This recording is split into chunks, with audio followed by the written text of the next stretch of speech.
Well, thank you very much, Dr. Andy. And yes, thank you again to all the participants that are logging in as we speak. We're up to around 400 now. I know that, as Dr. Andy said, we've got about 700 people registered for today. And thank you very much to everybody that is joining us so far. I'll ask our speakers and panelists to join us in a moment online, just so that we get a video take. And just before we start, I'd like to again welcome everybody to 30-minute talks. Today's topic is being presented in a slightly different format from usual. And the topic is, all at sea, do cruise lines have a future in a post-COVID-19 world? And our speakers are, in many cases, don't have to be introduced, but I'd like to introduce them more formally as we go through the session. Professor Perry Hobson, speaking to you from Kuala Lumpur in Malaysia. And our guest speaker for today is Professor Ross Dowling, joining us from about 5 minutes down the road where I live in Scarborough in Western Australia. Hi, Perry, and hi, Ross. Hi, good afternoon. We're just waiting. Ross has got his microphone muted, and there we go. Good afternoon. Yeah.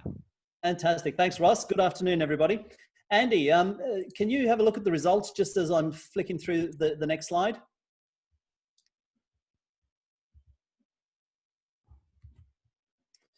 How's that looking to everybody? It looks like the results are coming through.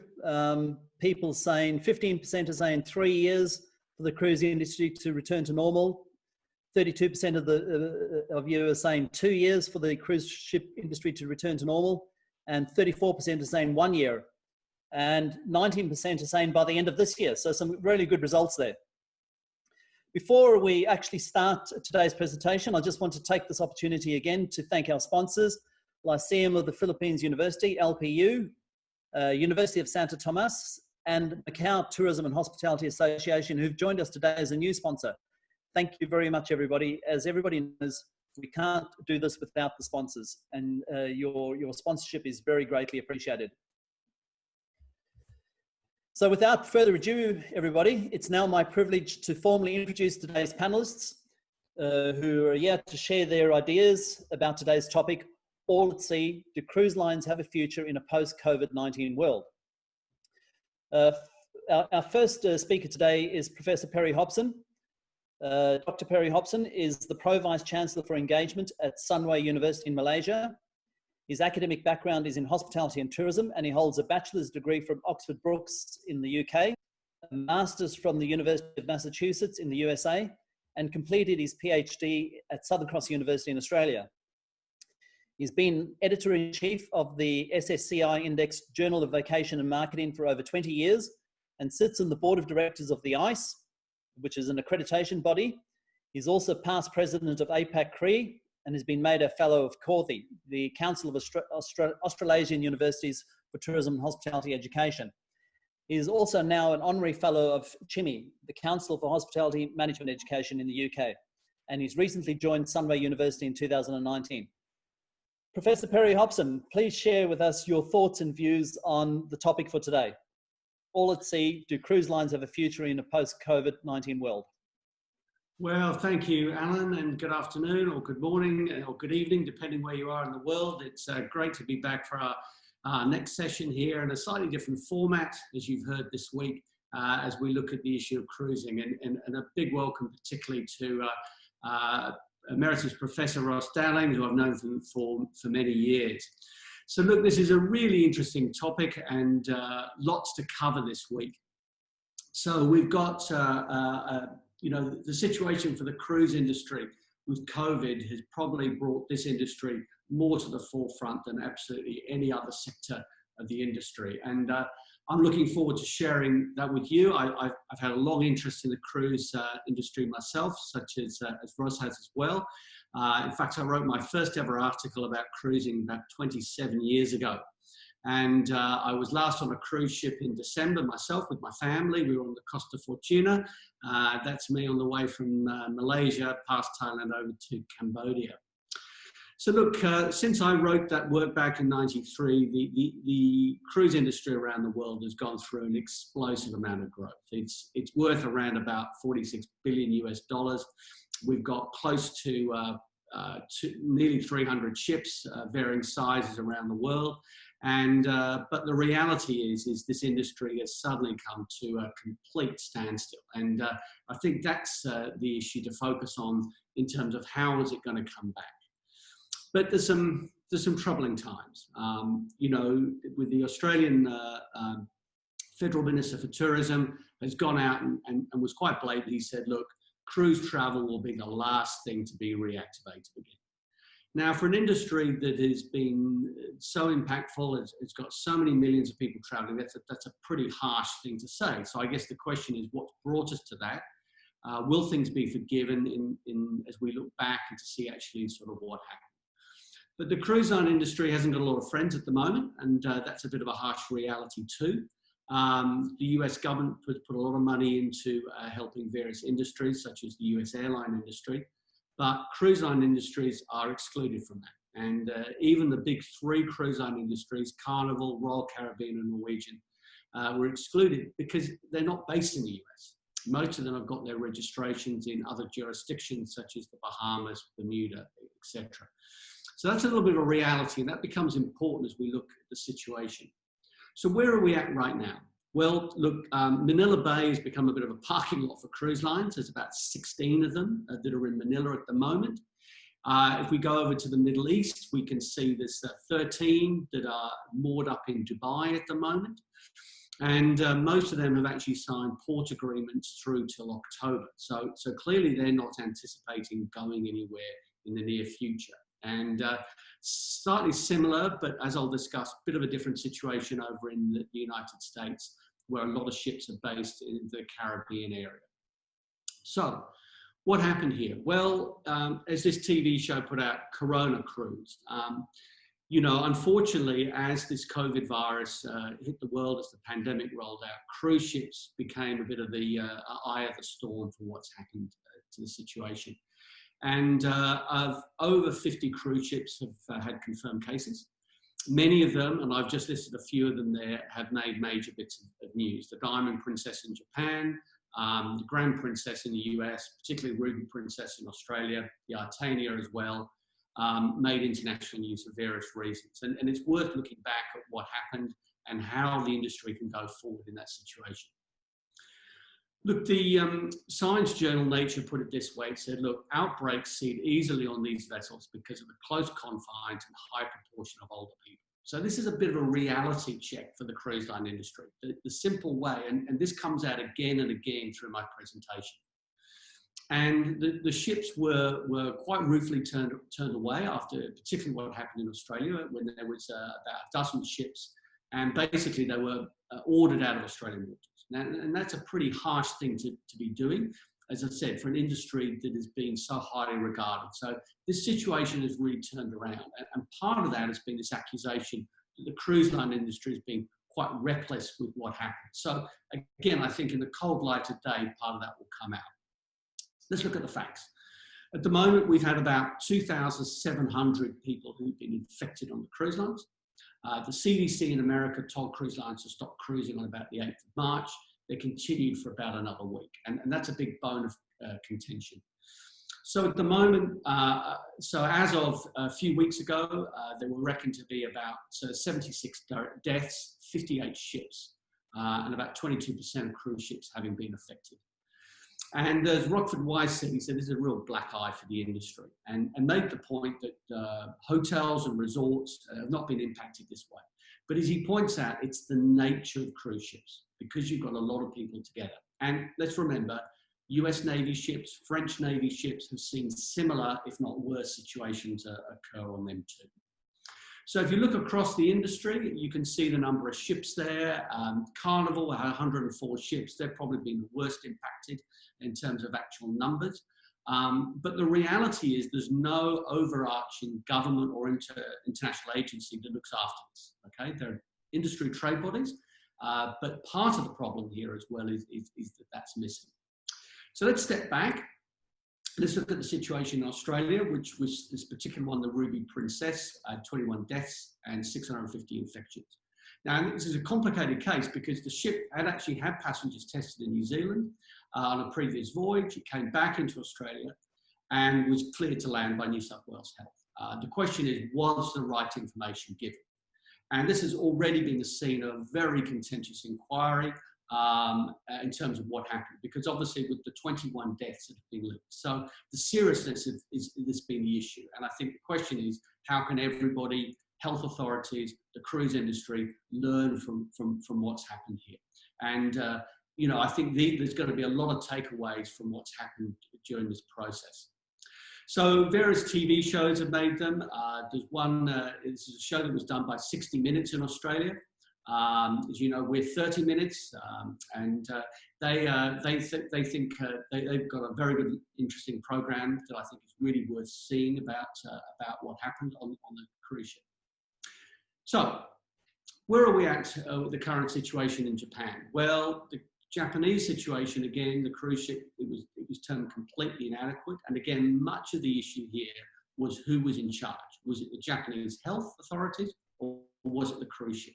And again, these come out as being the challenging issues facing the industry. The crew clearly did a great job, and that keeps coming out again and again as you read the stories. Here are just some of the letters from the crew members saying, thank you so much for helping out. And, you know, throughout these quarantine, the wonderful job that the crews have done on these situations. But this is serious. And you can see from these shots, this was the photographs from the cargo plane that was turned into a repatriation flight to the US. And you can see the seriousness of what they're up against dealing with this virus. And you can see the people in the 14 people in isolation. So various ships have been caught around the world, and I could go on about that, but I won't, because we'd be here for a long time. So needless to say, this situation really hit hard. And now there's various investigations going on. The US government, under the House Committee on Transportation, has said, you know, the reality is that cruise ships are a breeding ground for this. And they've accused Carnival really of still trying to sell the cruise line fantasy and ignoring public health. So the coming clash is between the public health and you know, the fun and the great enjoyable cruises that many people have. So will we take a cruise holiday again? Those questions that we've already seen come in today. How long is it going to take for this industry to bounce back? Will we be taking cruise holidays again? Well, as one of my academic colleagues pointed out, he said, look, people have short memories. And there's a lot of truth in that too. And as the BBC points out here, you know, there will be some big advertising campaigns. But the reality for the industry is you've got to fill the ships. And therein lies part of the challenge that we're going to face. As Ulf from Germany pointed out, he said, you know, the cruise industry is going to have to make a very strong case given what has happened here, you know. Now, the anecdotal evidence is that cruises are being well booked for next year already. But as he says here, there's this perception of risk and safety. And that's going to be really key in the messaging that the industry is going to put out.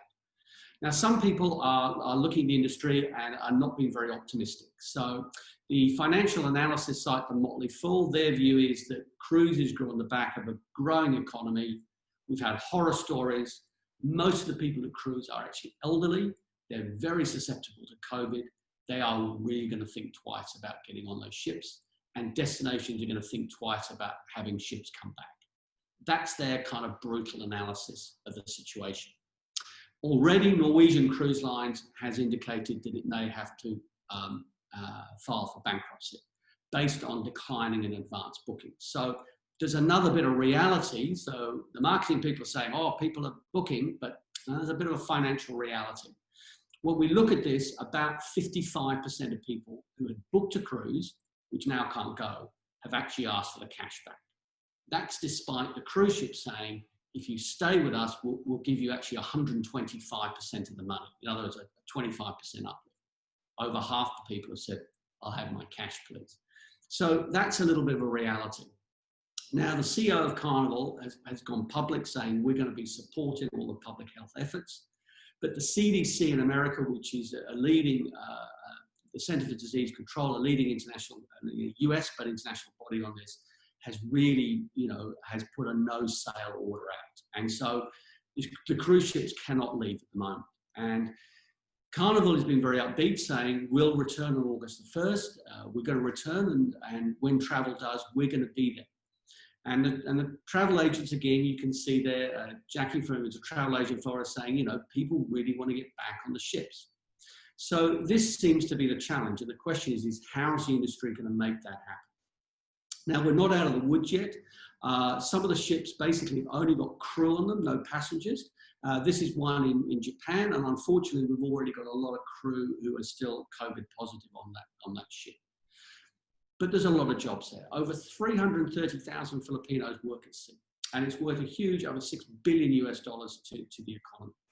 So a lot of the cruise ships are realizing how important the crew are to them because they're not going to be able to sail without them.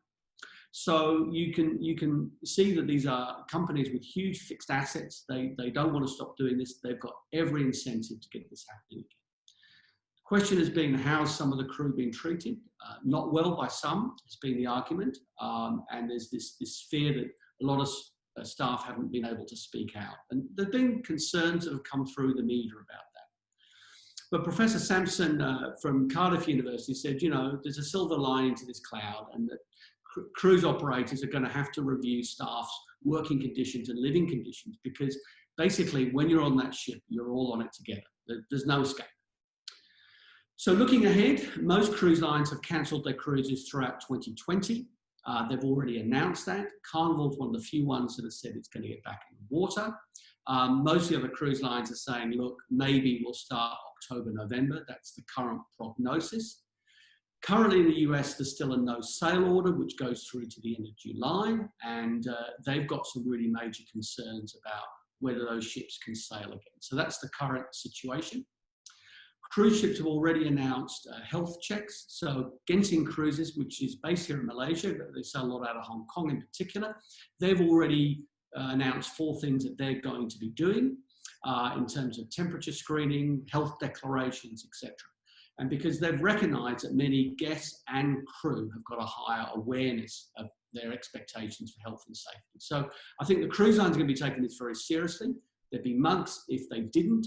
And getting the cruise industry back on its feet is going to be very important.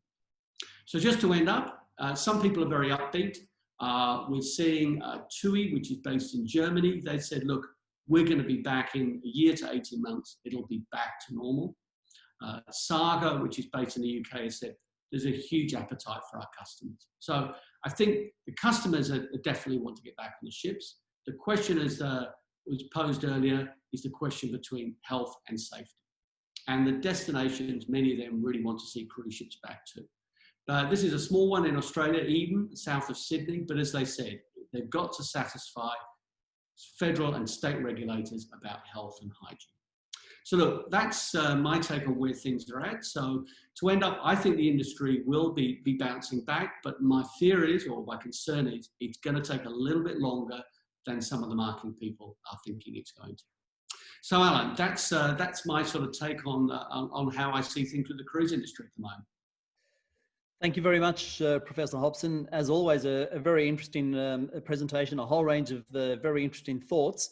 Just a quick question for you personally. When do you see yourself possibly traveling on a cruise ship again? Look, good question.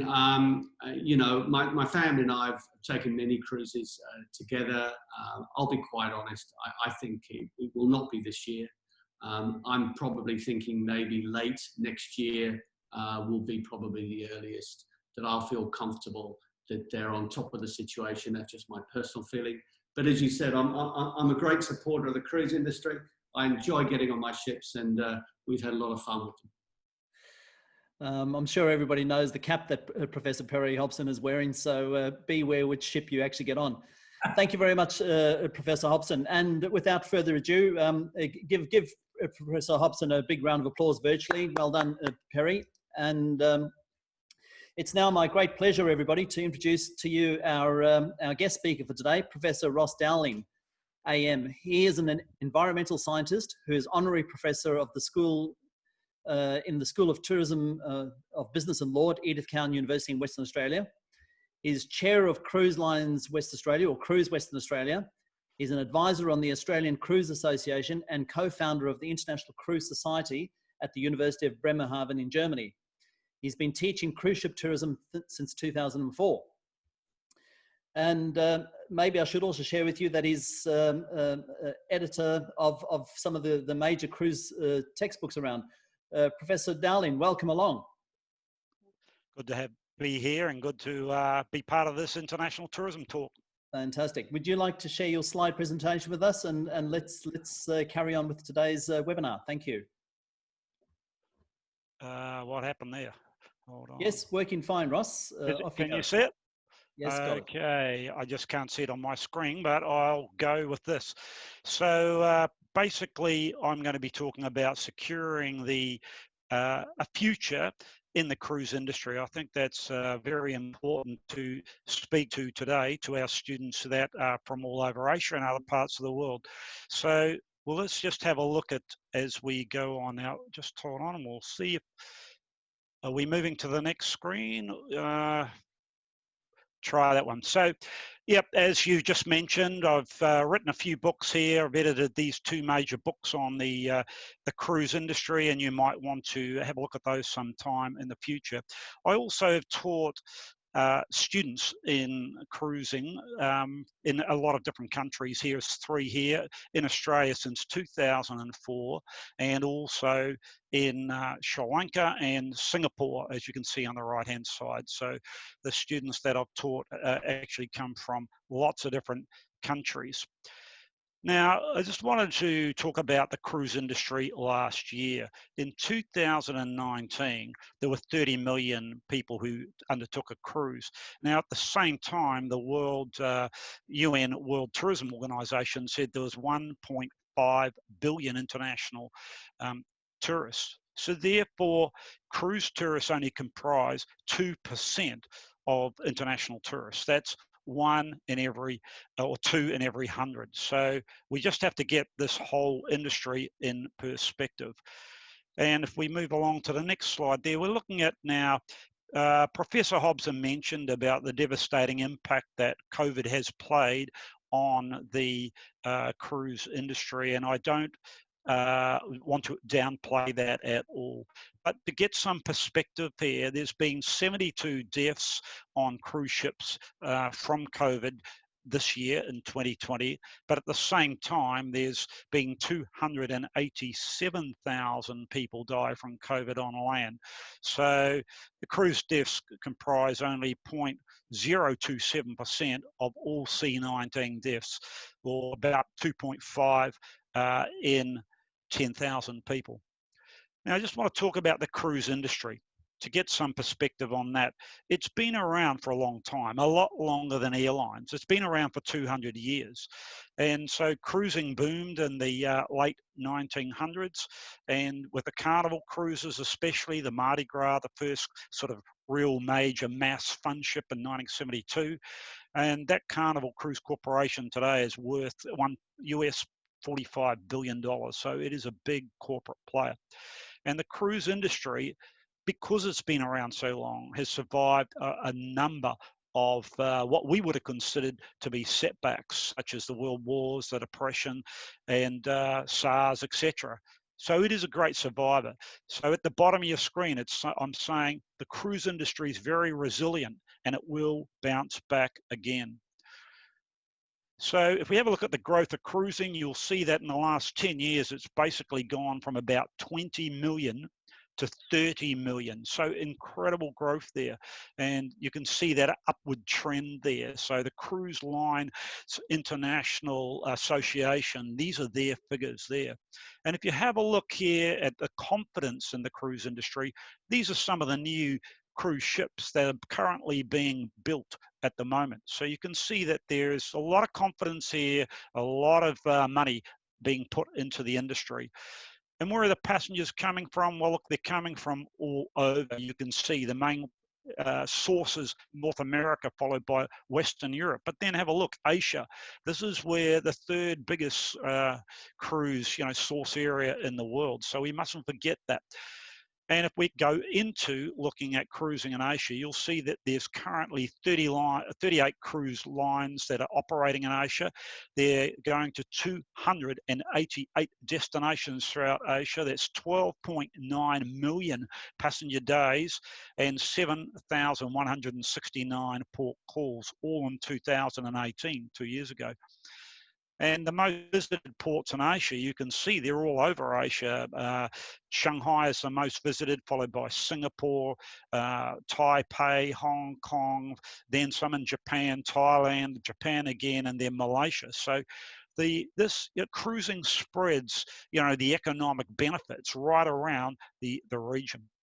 And if you see that the people cruising in Asia, they're Asians. 9 out of 10 are Asian passengers cruising within Asia. And the source countries are China, you can see Taiwan, Singapore, Japan, Hong Kong, Malaysia, India, etc. So you can see there that they are from all over. If we have a look at the global economic impact of cruising in 2018, you will see that there was, at that time, 28.5 million people cruising, now 30 million last year. The global impact economically was $150 billion. And you'll see there also, if we just show you this, but I want to show you there's an emphasis there. Look at that, 1.177 million jobs. So that's full-time equivalent. So that is a big employer. I want to focus now just to share for all of us here the 4 big cruise corporations, and they are Carnival, Royal Caribbean Cruises, Norwegian Cruise Line Holdings, and Genting Hong Kong. And you can see the cruise lines there that these cruise corporations cover. And what I'm emphasizing in this talk is that there will be, continuing into the future, many, many jobs to be had in the cruise industry. So if we look at the biggest cruise corporation, Carnival, if we go there, if you just have to type in Carnival Cruises jobs, you will come up with all their cruise lines and the various jobs. And have a look down at the bottom right-hand corner of the slide, where they're training people in the UK, in Philippines, Indonesia, in India, and also in Thailand. So they're actually quite a few training bases. Have a look at Royal Caribbean here, where they are saying, hey, you can be 8,238 miles away from home, but still feel at home if you're on a cruise ship. And if you have a look on the right-hand side of this slide, this is where people are being employed on the ship, in casino operations, culinary areas, entertainment, and facilities, financial, F&B, guest activities, guest services. It keeps going, hotel management, housekeeping, etc. So you can see there's lots of opportunities on what really are just floating resorts. You go to the 3rd major cruise corporation, Norwegian, and have a look here at all the different sorts of jobs where they're seeking people. And then the 4th one, Genting Hong Kong, based in Asia. And you can see there, they specifically want Mandarin-speaking people on board, but other people as well. So as we move towards a close of my part, I just wanted you to have a look at there that what's the cruise line response been to COVID-19? Well, basically Genting Hong Kong, they have really, gone out of their way, as Professor Hobson said, they're the first cruise corporation and cruise line in the world to introduce really strict new measures. And have a look at CLIA in Australia. They're developing a new health policy. And if we have a look at this next slide here about, well, when will cruising return? We all did the poll at the start. I think the overall trend was people were thinking maybe 34% next year. Here is the CEO, Arnold Donald, of the world's biggest cruise corporation, Carnival. He's saying it will return and that there are strong bookings there. And he says there that it's going to probably kickstart back in China.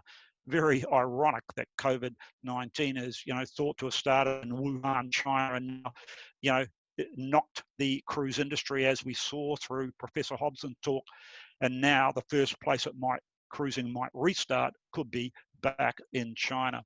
And if you have a look here at the Telegraph on the 1st of May, it says cruising will be back to normal within a year, says TUI, the German cruise operator Professor Hobson mentioned. Have a look at Condor Nast Traveller at the bottom of the page. Space is running out fast. On the 7th of May, they're saying travellers are ready to cruise again, and they're booking up to 2021.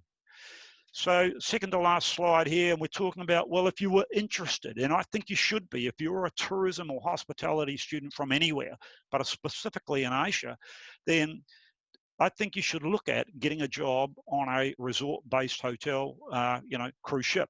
And what would you need? A tertiary hospitality or tourism qualification will be excellent. Some work experience, that would be fantastic. English and at least another language, which I'm sure most of us have.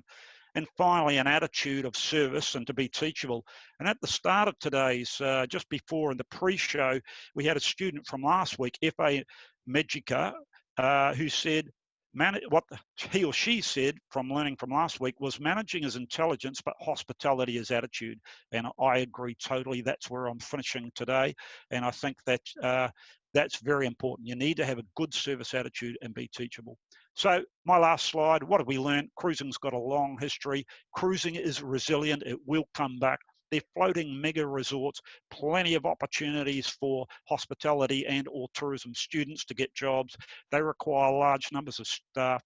And with your knowledge and skills, you could gain some excellent resort experience while seeing the world. So Alan, and Andy and Perry, that's it from me. Thank you very much, Professor Dowling. Fantastic presentation, and thank you for sharing your insightful thoughts today. You had a number of items that you raised, and I guess before I go into any questions, and we've got a number of questions that our participants have been asking today, I want to ask you the same question that I asked Professor Hobson. When do you? I don't want to compromise your position because I know you hold very senior positions within the cruise line industry, but when do you see possibly you traveling next on a cruise ship? I'll definitely be traveling next year sometime. I think that the cruise industry will open up again next year, and I think it'll be in the next northern summer season about May. And I would imagine that it's about from 12 months from now, I'll be securing a cruise, and then later in the second half of next year, I'll be cruising again. Thanks. Thank you again for your thoughts. Well, everybody, please join with me in thanking Professor Dowling for a fantastic presentation. A virtual clap to you, Professor Dowling, and also to Professor Hobson. Thank you for sharing your thoughts from two very different perspectives. One taking a perspective about the concerns of the industry, and the other one looking at the opportunities that the industry presents. And I think both presentations were very well balanced all the way through. We've got some fantastic questions coming through from students and participants that have sent us some questions. There was a question before that I saw come up. It was about fun ships. What impact do you see this whole COVID-19 having on fun ships? What are your thoughts, Perry?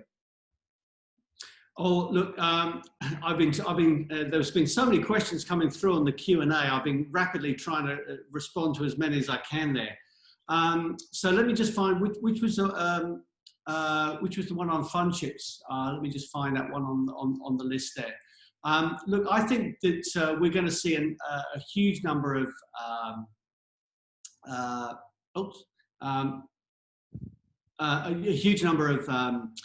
issues come up on the cruise line industry. I think there will be, as Ross said, a bounce back in the industry. And I think we're going to see things flow out. These are big assets. The companies can't afford to have them sitting around. A lot of destinations are very keen to get cruising back. But it's going to be this and I don't want to use the word standoff, but it's going to have to be concerns between the health regulators and the industry. The health authorities of countries are not going to take the risk to allow cruise ships to come back in if there's a risk of transferring infection. The trouble is the lack of international regulation over the cruise industry. And this is a big problem. And a couple of the chat questions have raised that. There is no international body. And my criticism of the cruise industry is because most of the cruise ships are registered in about 8 offshore destinations. They avoid regulations. And this is the implication of some of that. And this has to be addressed. Thank you very much, Professor Hobson. Ross, do you have any comments to Perry's views there? And what are your thoughts about fund ships in the future? Yeah, a very good question from whoever asked that, and I agree with Perry. There should be international regulation. I saw one of our Edith Cowan University students, Jordan, actually post that before, saying maybe there should be a world body like a WTO, but for the cruise industry. A very good suggestion. Whether that will come or not, I'm not sure. Fund ships will still be there. This is the heart of the industry coming out of the Caribbean, and is really the whole basis of the Carnival Cruise Corporations, what they do. So it will keep going, but there'll be a whole lot of new regulations and hygiene, standards on board. Thank you for your thoughts. And now, Dr. Andy, I see we've got a great question from Isabel Della from UST. Good afternoon. My name is Isabel Deladinco, and I am a second-year tourism management student from the University of Santo Tomas. And my question is in relation to social distancing. So to avoid the transmission of the virus, people are required to maintain at least 6 feet of distance from each other, and it seems that it is a practice that will be continued in the years to come. Being that cruise ships carry a large capacity of people at a time, how can social distancing rules be applied without having to sacrifice the essence of the cruise experience? Thank you. Thank you very much, Isabel. A fantastic question. Ross, I might get you to have a look at that question to start with. Given that cruise ships have so many people in a small space, how do you see cruise ships dealing with social distancing in the future? Isabel, I like your question. I like your photo on the screen. My quick answer to that is we're going to social distance on cruise ships, but with great difficulty. It won't be easy. One of the criticisms of the Ruby Princess, which has had 22 deaths in Australia, was that there was no social distancing. Even though it was encouraged, there was none in the entertainment areas and the bars, etc. But this will have to come. So there will have to be maybe some higher fares and fewer passengers on some of these big ships, so that social distancing can actually take place, and there'll have to be strong regulations on board. So a good question. Social distancing will come with great difficulty in cruise ships in future. Perry, would you like to add any comments to that?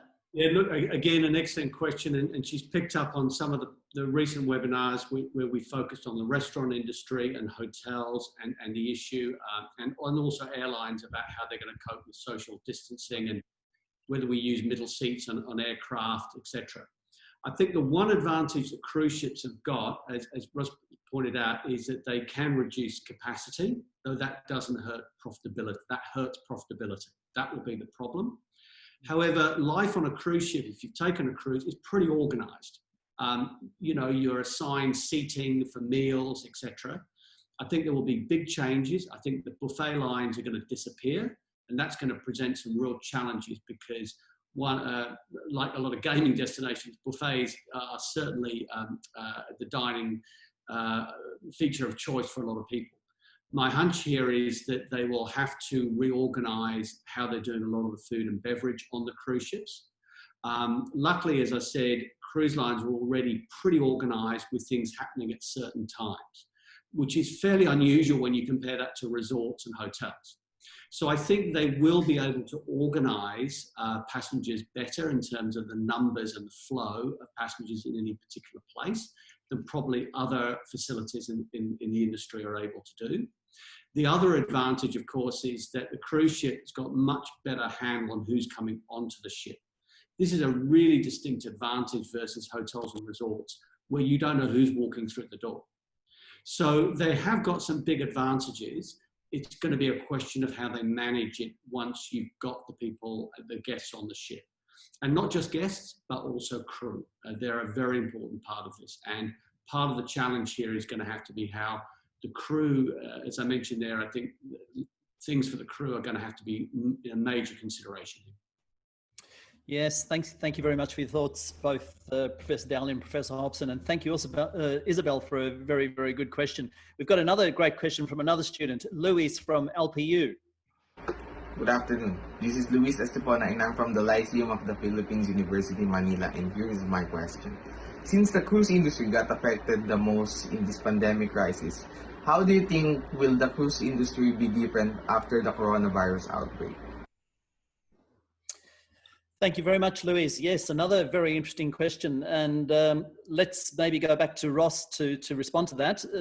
The question was, how do you think the cruise industry is going to be different after COVID-19?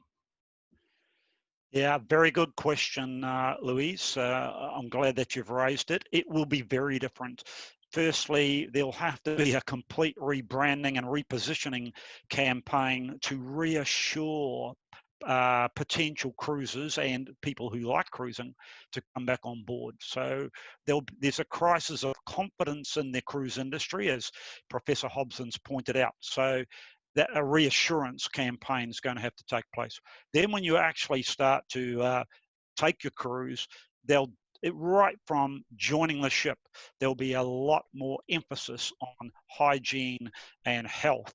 So there'll be probably temperature checks, questions asked, maybe even certificates from doctors for certain people, etc. So right from the very point of embarkation on, there'll be changes. And then once you're on, the whole cruise will be different. There'll be a much greater emphasis on hygiene, on health. Maybe the self-serve buffets will go, rooms will be cleaned with heavy-duty cleaners. Genting Cruises said they might fog some of the public areas, some of the rooms, etc. Industrial cleaners. There'll be isolating wards within the medical areas of the cruise ships, etc. So there'll be big changes. So a great question, and I hope that's gone a little way to answering it. Thanks very much for your insights, Ross. I agree that there certainly looks like a number of changes coming afoot, not only for the cruise industry, but I guess the hospitality and tourism industry in general, as we've spoken over the last number of weeks. Perry, do you have anything to add to that? What do you see being different in the cruise industry post-COVID-19? Look, I think Ross has covered many of the points there already, and would just echo that those. I think that we're going to be seeing a lot more of those. The changes we've talked about in past webinars that are going to come out across the industry will come onto cruise ships. And sadly, that will affect the experience over what it has been. Having said that, though, because the rest of the industry is going to have to change, people won't notice it as much as they would have done. I think that will be the big thing. So if you compare, December 2019 to what it's going to be in December 2020 or beginning of next year, you'll go, wow, this is very, very different. But when we look at what's happening in the rest of the industry and the rest of the world, I don't think it'll be so different. And I think a lot of passengers will take that as a reassuring sign that those health issues and the way they're dealing with them, as Ross has mentioned, being taken care of. So I think that's going to help matters. Thank you very much. We're getting very close to the end of our time. I think there's just time for one very quick question. And then what I might ask is for yourself and Ross just to give your closing comments to today. And the very last question is, given that we're in the education and training industry, what do you think colleges and universities might need to take into consideration? Do you think the training and the education for the cruise industry will be drastically affected post-COVID-19? Over to you, Ross. It'll definitely change. We teach cruise ship tourism at Edith Cowan University in Australia. We have for almost 20 years. So from now on, we'll have to be teaching a whole lot of other aspects in our course specifically related to what happens when you have a serious outbreak like COVID-19. I don't think COVID-19 necessarily has happened once and once only. I think there could be outbreaks like this again. There might be a second wave. So we need to be teaching and educating our students in how to prepare for that if it happens. So basically, in essence, there will be a bigger focus on health and hygiene in our courses in the future. Thank you. Perry, some closing comments from yourself? Yes, look, again, I think in terms of how education will change, as I've said again in past webinars, the the focus after 9/11 became very much on security. And, you know, vast amounts of money were put into security at airports and X-ray machines, et cetera, We're now going to see that kind of focus on people's health. So if people were that concerned, and when you actually look at the number of terrorist incidents, which were actually relatively small, when we now look at this situation with health, which is much more significant and widespread, we're really going to see some massive amounts of investment go in, because people are going to feel that if their lives are at risk, they're going to want to see people doing it. And they're also going to want to make sure that there are proper systems and a whole chain of cleaning, sanitation, health strategies that have been put in place. And people are going to really want to see that. So whilst it's a big inconvenience having to go through safety and security at airports, there is a value people put on that. They feel they're safe and secure, and they're going to want to see that, particularly on cruise ships. It is going to become a bit of a pain, and that will be the problem. As educators, we need to figure out now how to work with the industry, because I'm afraid to say leadership is needed. And as Ross pointed out, I again sadly feel that these infections will come in various waves. This will not be over in a few weeks or months. It is going to take time to deal with, and students have to be ready for that. And we need to get on the front foot of taking care of that. Thank you very much, Professor Hobson. Listen, Professor Ross Dowling, Professor Perry Hobson, thank you very much for your sharing your thoughts today on the cruise industry. Thank you very much to all the students that sent through, as usual, as many questions. We've tried to get to as many as we could today, but please be assured that we're not going to forget them. We are going to respond to those over the forthcoming weeks. Please, once again, join in thanking Professor Dowling and Professor Hobson. A round of applause for them. And I'll hand it over to Andy to summarize our session and finalize today's webinar. Thank you very much, everybody, for attending today's session. And thank you, Ross. Thank you, Perry, for those comments about the cruise industry. And a round of applause for Alan for hosting our first guest speaker program. Thank you very much. And we look forward to seeing more guest speakers return in the future. And I'm sure the cruise industry is going to be on the top of everyone's mind in the next year. So we look forward to having another discussion down the road. So, before we part ways, we have to thank our sponsors again, because without our sponsors, we wouldn't be able to do what we're doing today. So LPU, University of Santo Tomas, and our new sponsor this month is Macau Tourism and Hospitality Association, and that's an association in Macau that Macau is having some problems with tourism, so we're happy to have them here to gain some insights into the tourism industry. Now, as we always say, we want you to complete our survey. And yes, you will be getting an email with this pretty little picture here to complete the survey, but we've been advised by, got some ideas to actually post the survey in chat. So I'm going to post the survey in the chat right now so that students can complete the survey in order to, for those students from UST and from LPU can get their certificates. So I have posted that survey, so go ahead and fill out that survey if you wish. And you must complete that survey by noon on Friday in order to make the list that we start transferring for the certificates and start compiling information. Now, additionally, the certificate, we have a new certificate. I have put a little sample on there, but we have a new certificate that was just designed by the designers at LPU, and we've been working together with them and with our panelists on designing a new certificate. It's very, very pretty. And so, again, we wish we could give a certificate to all of the people that attend the session, but it's just, we just don't have the resources to do that. So we're only able to give certificates to LPU, UST, and our student Macau Association. We're sorry about that. We're trying to expand.